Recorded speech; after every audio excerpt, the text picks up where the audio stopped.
দাঁড়িয়ে আছে সে নিয়ে আপনারা জানেন এত কেস হয়েছে যে শেষ পর্যন্ত বিষয়টি আসলে কোন জায়গায় দাঁড়িয়ে আছে সে বিষয়টি বোঝা অনেক সময় কঠিন হয়ে যায়।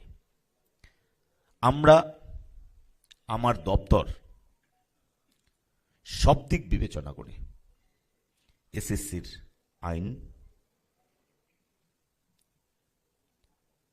উচ্চ ন্যায়ালয়ের রায়, সরকারের মানবিক দৃষ্টিভঙ্গি সমস্ত দিক দিয়ে বিচার বিবেচনা করে যথাযথ পদক্ষেপ অতি দ্রুত গ্রহণ করা হবে, অতি দ্রুত গ্রহণ করা হবে। আমি এই সম্মেলনের মাঝখান থেকেই সকলকে আমি জানাতে চাই যে 2016 SLST, group C, group D, 2025 SLST, এই সমস্ত বিষয়ে আমার এবং আমাদের খুব ভালোভাবে জানা আছে। আপনাদের অনুরোধ করছি পুনরায় এই বিষয় নিয়ে আমার সঙ্গে সাক্ষাৎ, আমার ফোনে বড় বড় মেসেজ, আমার মেইলে অজস্র মেইল আর করবেন না, এই অনুরোধটুকু রাখছি। বিষয়গুলো আমাদের পুরো জানা, কারণ এই বিষয়টি আমার সামনে এখন সবচেয়ে বড় একটি দরজা। এই দরজাটা ভেদ না করলে আমি এর পরের ঘরে আমি যেতে পারছি না, এটাকে আমার ভেদ করতেই হবে। তো সেই কারণে এই দরজা খোলার জন্য আমরা নিরন্তর প্রয়াস করে যাচ্ছি। অনেকেই হয়তো ভাবছেন বিদ্যালয় শিক্ষা দপ্তর নিশ্চুপ হয়ে বসে আছে, আমরা নিশ্চুপ হয়ে বসে নেই। আমাদের দপ্তর সমস্ত দিক বিবেচনা করেই পদক্ষেপ করছে এবং সম্মানীয় মুখ্যমন্ত্রী শ্রী শুভেন্দু অধিকারী মহাশয় আমাদের দপ্তরের বিষয়ে সমস্ত কিছু খোঁজ খবর তিনি রাখছেন।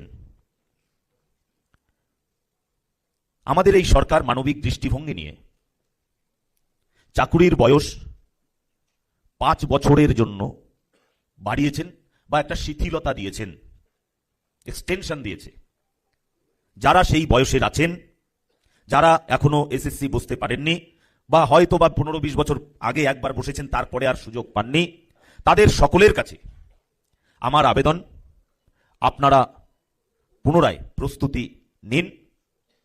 এই দরজা ভেদ করার পরেই পরবর্তী দরজার জন্য আমরা পরীক্ষার দরজা সকলের জন্য খুলে দেব এবং আপনাদের আমি নিশ্চিতভাবে বলতে পারি আমাদের এই সরকার জনগণের আশীর্বাদে প্রতিষ্ঠিত হয়েছে। এই সরকার চাকুরি বিক্রি করবে না।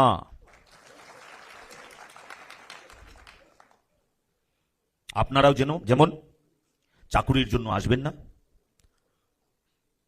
তেমনি আপনারাও সকলকে বলবেন চাকুরি বিক্রি হবে না, নট এ সিঙ্গেল ওয়ান। এই ব্যাপারটা আমি আপনাদের সামনে নিশ্চিত করে বলছি। তার সঙ্গে সঙ্গে আমি যেহেতু মন্ত্রী, আর একটা জিনিস একবার স্মরণ করিয়ে দেওয়ার লোভ আমি সামলাতে পারলাম না। সেটা হলো বিদ্যালয়গুলো কিভাবে চলছে আমাদের চেয়ে ভালো কেউ জানে না। আমরা প্রথম যেটা বলতে পছন্দ করি, শিক্ষকেরা, আমাদের স্কুলে 15টি পদ ফাঁকা, আমাদের স্কুলে ফ্যানগুলো ঘোরে না,